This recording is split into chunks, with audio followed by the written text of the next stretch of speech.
नमस्कार, आप देख रहे हैं न्यूज 24। मैं आपके साथ पूजा राठौर शर्मा। 3 महीने पहले जीतन राम मांझी ने कहा था कि नीतीश का साथ छोड़कर कहीं नहीं जाएंगे, लेकिन अचानक उनके बेटे संतोष सुमन ने नीतीश सरकार से इस्तीफा दे दिया। 23 जून को होने वाली विपक्षी दलों की बैठक से पहले संतोष सुमन का इस्तीफा महागठबंधन के लिए झटका माना जा रहा है। कहा जा रहा है कि शायद मांझी का अगला ठिकाना बीजेपी होगा। जिनका मनवा में तो हमने रख ले ये कि अब मुख्यमंत्री ना कहिए, अब प्रधानमंत्री कही तो ज्यादा अच्छा लगता है। कसम खाते रहे कि हर हालत में हम नीतीश जी के साथ रहेंगे। 9 महीने पहले जो नीतीश कुमार को प्रधानमंत्री बना रहे थे, 3 महीने पहले आखिरी सांस तक सुशासन बाबू के साथ रहने की कस्में खा रहे थे। उन्हीं जीतन राम मांझी के बेटे ने सुशासन बाबू को बदनाम कर दिया। सुबह सुबह ही नीतीश सरकार को सलाम कह दिया कि इस जंगल में बहुत तरह के लोग रहते हैं, शेर भी रहते हैं, छोटे जानवर भी रहते हैं, उनको पकड़ने की कोशिश किया जाता है, सब बच जाता है, हिरन भी बच के निकल जाता है। हम लोग बच रहे थे आज तक, आज ऐसा लगा कि नहीं बच पाएंगे, इसलिए अलग हो गया। साल 2 साल भी नहीं बीते, कितनी जल्दी बदल गए चेहरे। आग जब फैली आशियाने में, दोस्त मेरे ही हवा देने लगे। जीतन राम मांझी के बेटे ने नीतीश सरकार से उस मोड़ पर किनारा किया जब सुशासन बाबू बीजेपी के खिलाफ 2024 की जंग के लिए नए असलहे ढूंढ रहे थे। 10 दिन बाद ही नीतीश कुमार के न्योते पर पटना में दर्जन भर से ज्यादा विपक्षी नेताओं का जुटान होना था। राहुल खड़गे, केजरीवाल, ममता बनर्जी, हेमंत सोरेन और स्टालिन सरीखे नेता नीतीश की दस्तरखान पर बैठने वाले थे। मांझी के बेटे ने पार्टी का वजूद बचाने का फसाना ढूंढ लिया, नीतीश के खिलाफ विलय का दबाव बनाने का बहाना ढूंढ लिया।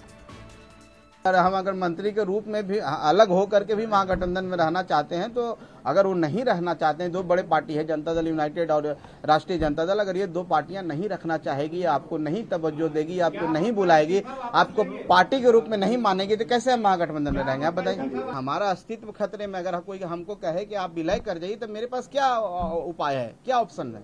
आप क्या करते हैं मेरे जगह पर रहते? तो ये मांगने का और दबाव का नहीं है। हम तो आखिरी कोशिश करेंगे।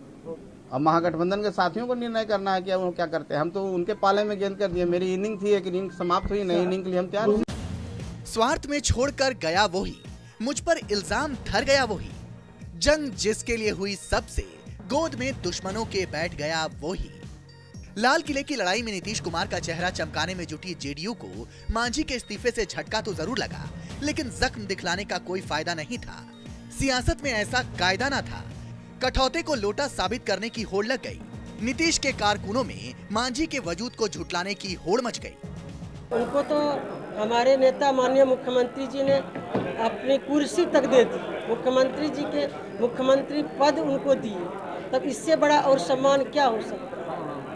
उनको तो इतना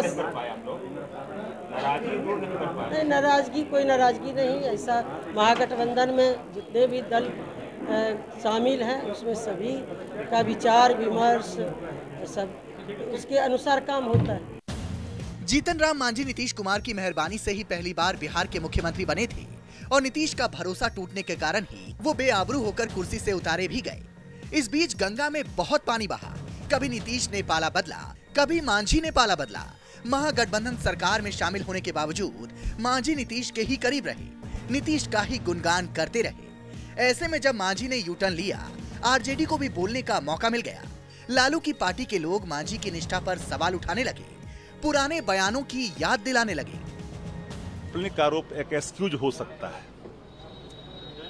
2014 में जब मुख्यमंत्री बनाए थे जीतन राम मांझी को नीतीश जी, तो उनका फैसला था नीतीश जी का।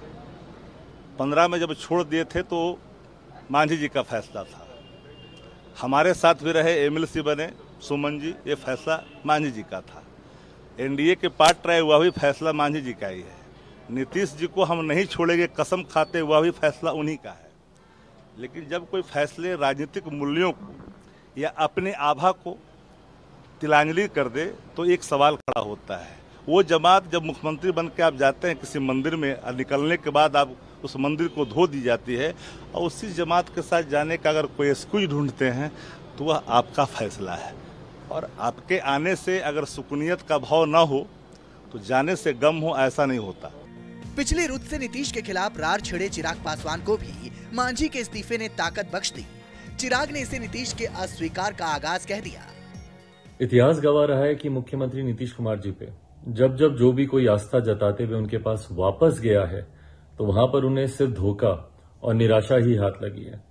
मांझी जी का इस्तीफा पुनः इस बात को प्रमाणित करता है कि किस तरीके से मुख्यमंत्री जी दलित समाज से आने वाले लोग, पिछड़ा वर्ग से आने वाले लोग, समाज के गरीब वंचित वर्ग से आने वाले लोगों को सिर्फ अपमानित करने का ही काम करते हैं।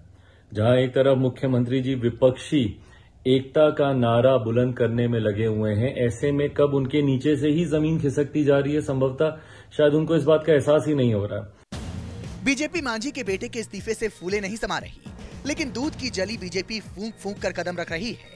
वो महागठबंधन में मांझी के अपमान का इल्जाम तो लगा रही है, नीतीश कुमार पर कुनबे को संभालने में नाकाम रहने का इल्जाम भी जड़ रही है, लेकिन ये कहने से बच रही है कि आखिर मांझी ने किसके इशारे पर बेटे का इस्तीफा दिलवाया। क्या मांझी को बीजेपी का ऑफर पसंद आ गया? देखिए, महागठबंधन का हाल यही हुआ है कि सब बिछड़े बारी बारी, और गरीबों की पार्टी है उसने साथ छोड़ दिया, तो बैठक से पहले ही बड़ा झटका महागठबंधन को लग गया है। कोई कितनी कोशिश कर ले, कुछ होने वाला नहीं है।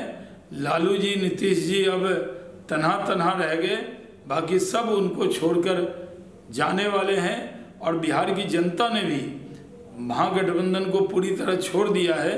लोकसभा के चुनाव में इसका पता लगेगा। आज संतोष मांझी का इस्तीफा यह साफ संकेत है कि महागठबंधन में भारी दरार है। राजनीति के मजे हुए खिलाड़ी जीतन राम मांझी फिलहाल नीतीश कुमार से नाराज चल रहे हैं। वजह है कि सुशासन बाबू ने दिल्ली की सियासत में खुद को मजबूत करने की खातिर 23 मई को पटना में जो बैठक बुलाई है, उसमें देश भर के नेताओं को न्योता मिला, लेकिन मांझी को पूछा तक नहीं गया।